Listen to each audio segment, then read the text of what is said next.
నా పేరు వెంకట శోభనచలం అండి. సార్, ఈరోజు ఏదైతే నిన్న మెడికో హత్య కేసుకు సంబంధించిన దాని మీద గవర్నమెంట్ ఎక్కడ పట్టించుకోలేదు, ఎక్కడ కనీసం ఆ అమ్మాయికి ట్రీట్మెంట్ కూడా సరిగ్గా చేపిలేదని చెప్పి మాట్లాడుతూ ఉంది. వైసీపీ నాయకులు మాట్లాడుతున్నారు, అసలు రాష్ట్రంలో మహిళలకి రక్షణే లేదు అని చెప్పి మాట్లాడుతాను. నిజంగానే ఆ పరిస్థితి ఉందంటారు రాష్ట్రంలో? ఏమండి, ఈ వైసీపీ వాళ్ళు బురద చల్లటం తప్పితే వేరే పని ఇంకోటి ఏమీ లేదు. ఎందుకంటే వీళ్ళు చేసేవన్నీ కూడా ఆరోపణలు. ఒక ఆ మెడికోకి ఎట్లా ట్రీట్మెంట్ ఇవ్వాలి, ఏమి ఇవ్వాలని తోటి డాక్టర్లు కానీ తోటి హౌస్ సర్జన్లు కానీ వాళ్ళందరూ ఉంటారు, వాళ్ళు చూసుకుంటారు. సరైన ట్రీట్మెంట్ జరగలేదంటే, మరి ఒక మెడికోకి ట్రీట్మెంట్ జరగలేదంటే మరి హౌస్ సర్జన్లు కానీ తోటి డాక్టర్లు కానీ వీళ్ళందరూ ఊరుకుంటారంటే కనీసం నాలెడ్జ్ లేకోకుండా, మినిమం నాలెడ్జ్ లేకుండా ఎంతసేపు ఈ ప్రభుత్వం మీద, కుటుంబ ప్రభుత్వం మీద బురద జల్లే పనిలోనే ఈ వైసీపీ ప్రభుత్వం ఉంటుంది తప్పితే వేరే ఏం లేదు. అంటే ఇక్కడ అసలు గవర్నమెంట్ ఎక్కడ పట్టించుకోలేదు, కనీసం అరెస్ట్ చేయలేదు. 3 రోజుల దాకా ఎందుకు పట్టుకోలేదు, వాళ్ళని అరెస్ట్ చేయలేదు, ఎందుకు సరైన కేసులు ఎందుకు పెట్టలేదు అని చెప్పి మాట్లాడుతున్నారు. ఏమండి, చట్టం తన పని చేసుకెళ్ళొద్ది. అరెస్ట్ ఎందుకు చేయలేదంటే అరెస్ట్ చేశారు కదా. 3 రోజులు టైం ఎందుకు పట్టిందంటే దానికి సంబంధించిన సాక్ష్యాధారాలు కానీ, ఒక కేసుకు పటిష్టంగా ఏం జరిగిందని జనరల్ విచారణ కానీ ఇవన్నీ కూడా ఉంటాయి. అవన్నీ మరి ఆ ప్రభుత్వానికి తెలియదా?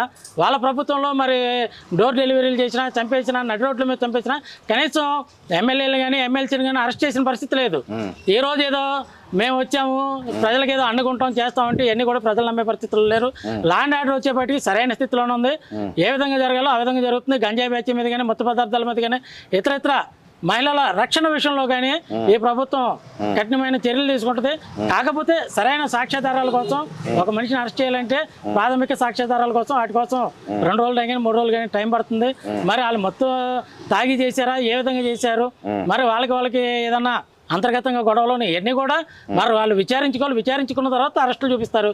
కనీసం ఆ జ్ఞానం కూడా లేకుండా ఇవాళ ఏదో బురద జల్లేదో అని మాట్లాడితే సరికాదు. మరి ఈరోజు చూసుకుంటే వాళ్ళ చెల్లెలు అటు రాష్ట్రపతికి ఫిర్యాదు చేయాల్సిన పరిస్థితి ఎందుకు వచ్చిందంటారు? నిజంగానే మహిళలకు న్యాయం మా టైంలో జరిగిందని చెప్పుకుంటున్న వైసీపీ నాయకులు ఆ విషయంలో ఏం చెప్తారంటారు? అండి, వైసీపీ నాయకులు ఒకటే, వాళ్ళు వెనకాల ఉండి ఏదో చేద్దాం ఏదో చేపిద్దాం అని చెప్పేసి రాష్ట్రపతికే కాదు ఇంకెవరికన్నా వాళ్ళు ఫిర్యాదులు చేయటానికి వెనకాడరు. వాళ్ళ వాళ్ళతో ఫిర్యాదులు చేపించడానికి వెనకాడరు. ఎందుకంటే ఎక్కడ ఏదో లింక్ పట్టుకుంటారు. అమ్మ నీ వెనక మేము ఉన్నాం, మేము చేస్తాం, మీకెందుకు మీరు పదండి అంటారు. అట్లాగే మరి ఆ రోజు కుటుంబ ప్రభుత్వంలో పవన్ కళ్యాణ్ గారు మన కర్నూలు పాప పేరు తీసుకొచ్చి ఆమెను తీసుకొస్తే మరి ఆ తల్లిని తీసుకొచ్చి పవన్ కళ్యాణ్ మీద కేసు పెట్టించారు. మరి ఆ రోజు పవన్ కళ్యాణ్ గారు ఆ కేసు గురించి మాట్లాడకపోతే మరి ఆ ఇష్యూనే బయటకు వచ్చేది కాదు. వీళ్ళు ఏంటంటే ఎంతసేపు వాళ్ళని మైండ్ డైవర్ట్ చేసి కూటమి ప్రభుత్వం మీద ఏదోటి అవాకులు చవాకులు పేలాలి, వాళ్ళ బంధువులతో కేసులు పెట్టించాలి, ఈ రాష్ట్రపతికి పెట్టాలి. మాట్లాడితే ఇక్కడ చంద్రబాబు నువ్వు దీపో మేము పాలన చేస్తాము, నీకు చేత కాదు అంటాం. ఇవన్నీ కూడా అవివేకంగా, అత్యుత్సాహంగా. ఎందుకంటే జగన్మోహన్ రెడ్డి కావాల్సిన సీట్ ఒకటే, అతను కావాల్సిన సీటు కోసం ఎన్ని నాటకాలు నడతాడు, ఏదన్నా చేస్తాడు. మరి ఈరోజు ర్యాలీలు చేస్తున్నారు, ఈసీ మీద అక్రమాలు జరిగిన ర్యాలీలు చేస్తున్నారు. కోర్టులన్నా మీరు అసలు అక్రమాలు లేవు, మీకేం సంబంధం బాబు, మీకు సంబంధం లేదుగా, అభ్యర్థులు ఎవడో వచ్చి చేయట్లేదు చెప్పి కోర్టులు తిడతా ఉంది. అయినా వీళ్ళు ర్యాలీలు దేనికోసం చేస్తున్నారు, ఎవరు లబ్ధి కోసం చేస్తున్నారు అంటారు? ఇది వైసీపీ ప్రభుత్వం కేవలం రాష్ట్రంలో అల్లకోలాలను సృష్టించడం కోసమే ఇది జరుగుతుంది. ఎందుకంటే డిఎస్సి రాశారు అభ్యర్థులు, వాళ్ళు ఒక్కళ్ళన్నా మీరు రోడ్డు మీదకి వస్తున్నారా? ఇది అక్రమం జరిగితే వాళ్ళు ఊరుకుంటారా? కనీసం మినిమం జ్ఞానం, బుద్ధి, సిగ్గు, చరం ఉంటే దీని గురించి అసలు మాట్లాడకూడదు. ఎందుకంటే ఇష్యూ అయిపోయి 1.5 సంవత్సరం అయిపోయింది. 1.5 సంవత్సరంలో ఇందులో ఏమైనా అవకతవకలు జరిగితే మరి డిఎస్సి 20 లక్షల మంది అభ్యర్థులు రాసినప్పుడు వాళ్ళ ఒక్కళ్ళన్నా దీని మీద స్పందించరా? 1.5 సంవత్సరంలో వాళ్ళు కోర్టులకు వెళ్ళడం చేత కదా. నువ్వెళ్ళు ఏది మేము పిటిషన్ వేసేసాం కోర్టులో దీని గురించి పోరాటం చేస్తామంటే కోర్టు చివాట్లు పెట్టి పంపించింది. అయ్యా ఇందుట్లో అభ్యర్థులు లేరు, మీరు దీని మీద ఏ విధంగా పోరాడతారు, ఏ విధంగా చేస్తారు? ఇందుట్లో అవకతవకలు జరిగితే మరి అభ్యర్థులు రావాలి, అభ్యర్థులు పోరాడాలని కూడా మరి కోర్టులు చెప్పినా కానీ వీళ్ళు రాష్ట్రాన్ని విచ్ఛిన్నం చేయడానికి గంజాయి బ్యాచ్, నేను మత్తు పదార్థాలు, కోట్ల బట్టలు ఇచ్చి ప్రజలను భయభ్రాంతులకు గురి చేయడానికి ఈ వైసీపీ ప్రభుత్వం కక్ష కట్టి ఈ ప్రభుత్వాన్ని, కుటుంబ ప్రభుత్వాన్ని అబాస్పాలు చేస్తుంది. అంటే ఇక్కడ మరి వాళ్ళు చెప్తా ఉన్నారు, జంజీ ఉద్యమాలను చేస్తాం, జంజీ ర్యాలీలు మేము చేస్తాం, మమ్మల్ని అడ్డుకున్నారు, పోలీసులు లాఠీ చార్జ్ చేస్తున్నారు, లా అండ్ ఆర్డర్ లేదని చెప్పి పదే మాట్లాడుతూ ఉన్నారు. ఏమండి, జంజీ ఉద్యమం చేయమండి, ఏదన్నా చేయమండి, వీళ్ళు చట్టపరంగా న్యాయపరంగా ఏది చేసుకున్నా ఎవరికి అభ్యంతరం లేదు. వీళ్ళు జంజీ అంటున్నారు. జంజీ అంటే అర్థం ఏంటో ముందు వాళ్ళు చెప్పమండి. ఎందుకంటే ప్రజాజీవనానికి ఆటం కలిగించే విధంగా ఇక్కడ మొన్న ధర్నా పెట్టారు ఈ నియోజకవర్గ ఎమ్మెల్యే మల్లాది విష్ణు గారు. ఆయన ధర్నా పెట్టింది ఎక్కడ పెట్టాడండి? కనీసం ఆ ధర్నాకు పర్మిషన్ ఉందా? రోజు కొన్ని వేల మంది అక్కడి నుంచి చిరుద్యోగులు కానీ చిన్న చిన్న కూలి పనులు చేసుకోవాలి కానీ ఆ బస్ స్టాప్ నుంచి మరి ఇతర ప్రాంతాలకు వెళ్తారు. కనీసం అక్కడి నుంచి పొట్టబూటి కోసం ఎంతో మంది వెళ్తుంటారే, అక్కడ ఈ ధర్నా పెట్టకూడదనే మినిమం జ్ఞానం కూడా లేకుండా మరి ఆయన బస్ స్టాప్ లో ధర్నా పెట్టాడంటే మరి ఏ విధంగా పెట్టాడు? ఈ ప్రజా జీవనానికి ఆటంకం కలిగించాలి, ఈ కుటుంబ ప్రభుత్వం మీద బురద జల్లాలి, ఇక్కడ అసాంఘిక శక్తులను దించి ఇక్కడ ఈ రాష్ట్రాన్ని నాశనం చేయాలనే ఏకైక లక్ష్యంతో వాళ్ళు కంకణం కట్టుకొని ప్రజల్లోకి దుష్ప్రచారం చేయడానికి వీళ్ళు వెళ్తున్నారు. మరి ఈరోజు వైసీపీ నాయకులు కొంతమంది మాట్లాడుతున్నారు, గతంలో వైసీపీ గవర్నమెంట్లో ఉండగా మంత్రుల మీద ఆరోపణలు వస్తే వాళ్ళ మీద సిబిఐ ఎంక్వైరీ వేసారంట. మీరు ఎప్పుడైనా విన్నారా? అసలు చూసారు పేపర్లో? కనీసం స్టేట్మెంట్ ఎక్కడ విన్నారా? కనీసం సాక్షిరాన్న వచ్చిందంటారా? ఏమండి, వాళ్ళ మంత్రులు కానీ ఎంపీలు కానీ న్యూడ్ వీడియోలు తీసిన, మహిళలతో అసభ్యంగా మాట్లాడిన కన్యాసుకన్య అన్న, గంట అరగంట అన్న, లేకపోతే డోర్ డెలివరీలు చేసిన, చిన్న పిల్లల్ని నడు రోడ్డు మీద కాల్ చేసిన, సిబిఐ ఎంక్వైరీ తర్వాత కనీసం మీ party enquiry 3 men committee enquiry చేశారా? ఒక్కడన్నా సస్పెండ్ చేశారా?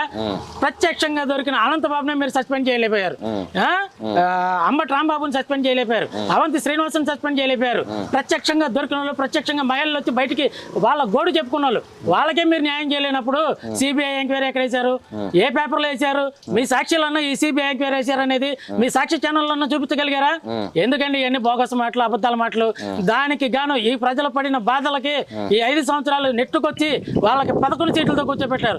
అయినా కానీ సిగ్గు లేకుండా వీళ్ళు ఇట్లాంటి మాటలు మాట్లాడుతున్నారు. అంటే ఇప్పుడు యువతంతా మా వెనకాల ఉన్నారు, మాకు రేపొద్దున వచ్చే సీట్లనే ఇవి మాకు 167 మాకు వస్తాయని చెప్తున్నారు. ఇప్పుడు వచ్చిన సీట్లు, గవర్నమెంట్కి వచ్చిన సీట్లు రేపొద్దున వీళ్ళకి 11 వస్తే మాకు 164 వస్తాయని చెప్తా ఉన్నాను. నిజంగా నన్ను వస్తాయంటారు వాళ్ళకి? ఏమండి, 11 సీట్లు వచ్చినాయి. వీళ్ళు జంజీ అన్నారు. జంజీ అంటే యువత రావాలి. వీళ్ళకి వచ్చేది యువత కాదు, గంజాయి బ్యాచి, మత్తు పదార్థాలు బ్యాచి.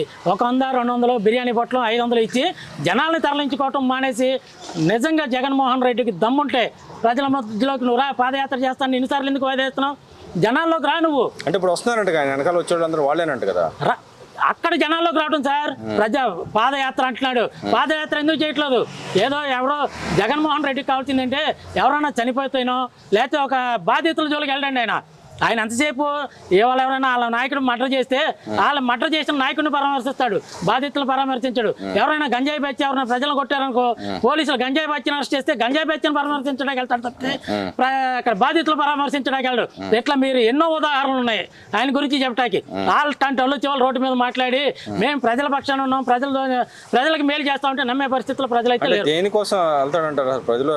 ఈ యొక్క మీరు చెబుతున్నట్టుగా ఆయన పాదయాత్ర దేనికోసం చేస్తాడంటారు? మీరు ఏమన్నా అన్ని చేస్తున్నాను పక్కన చెబుతున్నారు, మరి ఆయన దేనికోసం? జగన్కి కుర్చీ దాహం ఉంది సార్, ఆ కుర్చీలో కూర్చోవాలి, నేను ముఖ్యమంత్రి అనిపించుకోవాలి అంతే తప్పితే జగన్కి ఇంకా వేరే ఆలోచన లేదు.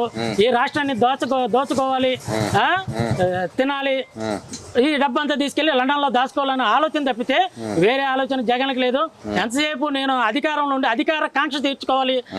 మొన్న కానీ అధికారంలో కానీ మళ్ళీ వచ్చుంటే ప్రతి మనిషికి కూడా అయ్యా నా టాటూ లేకపోతే మీకు పథకాలు లేవు అనే పరిస్థితి, ఈ దౌర్భాగ్యమైన పరిస్థితి ఈ రాష్ట్రానికి వచ్చేది. అంటే నిజంగానే వస్తాడంటారు, అసలు అధికారంలోకి వస్తాడంటారు? అదే ఆయన ఎందుకంటే బెంగళూరు ఇవాంకా ప్యాలెస్కి వెళ్తున్నాడు, అక్కడ పనుకుంటున్నాడు, కళ్ళలు అంటున్నాడు అమ్మయ్య నేను వచ్చేస్తున్నాను. అది ఇక్కడ ఉన్న 1, 2, 3, 4 నాయకులు ఉన్నారు, నేను వచ్చేస్తున్నాను, మీకు ఇబ్బంది లేదు, మీరు జనాలను తరలించండి, నేను ఏదో చచ్చిపోయిన వాడి దగ్గరకో లేకపోతే ఎవడైనా చంపిన వాడి దగ్గరికి వెళ్ళి పరామర్శిస్తాను, దానికి జనాలని మీరు బిర్యానీ పొట్లం ఇస్తారో, 500 ఇస్తారో, 1000 రూపాయలు ఇస్తారో, మరి మన గంజాయి బ్యాచ్ ఉంది కదా వాళ్ళందరినీ కూడా తరలించుకురండి. మనకు పోలీసు పర్మిషన్లతో సంబంధం లేదు, ప్రజల ఇబ్బందులతో మనకు సంబంధం లేదు, ప్రజా జీవనంతో మనకు సంబంధం లేదు, మనల్ని ప్రజలను ఇబ్బంది పెట్టి మనం ఒక ర్యాలీకి వెళ్దాం అనే ధోరణితో జగన్మోహన్ రెడ్డి సైకో మనస్తత్వంతో ఉన్నాడు తప్పితే ప్రజా జీవనం కానీ ప్రజల గురించి కానీ వాళ్ళకి పట్టదు. వాళ్ళకి అధికార కాంక్ష ఉంది, అధికార కాంక్ష తీర్చుకోవటం వాళ్ళ లక్ష్యం.